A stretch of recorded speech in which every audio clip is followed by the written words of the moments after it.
सबु कण सतरे कालियार इच्छा हुए कि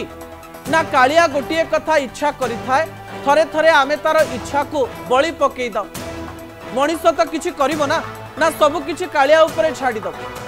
आम मनरे दुईटी प्रश्न रही दुईटी प्रश्नर उत्तर आमे खोजबा पई चेष्टा करूछु दर्शक बंधु मु भाबुछि जे प्रश्न गुड़िकर उत्तर प्रशासन एवं सरकार पाई जिबे।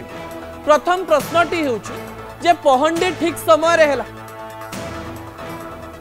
सबु ठाकुर निज निज रथ को सठिक समय रे पहुंची गल। प्रथमे खबर आसिला जे तालध्वज रथ विभिन्न मोड़ परिवर्तन करुछि एवं बाँ को बेसी जाउछि सेहिति पई सीधा आनिबा पई बेसी समय लागुछि सेहिति पई तालध्वज रथ जिबा पई 1.5 घंटा रु अधिक समय लागिला। तापरे दर्पदलन रथ मध्य धीरे धीरे गला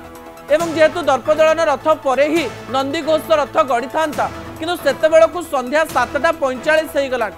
समस्ते द्वंद्वरे थिले जे कोन पई आगो को बढ़ी पारुनी नंदीघोष रथ कालियार लीला निश्चय हेतिबो। कालिया बोध हुए काली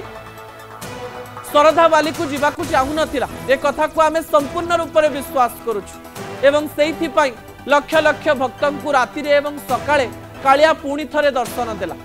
एवं अधिक समय पई कालिया को देखि पारिले अनेक दर्शक अनेक भक्त एवं अनेक प्रतिक्रिया मध्य आसीची जे आमे संध्या बेले आसीथिलु किंतु पहुंची पारलु नाही कालिया एते राति पई रहिला बोली आमे बड़ दांडरे रथ को टाणी भी पारिलु आ कालिया को देखि भी पारिलु।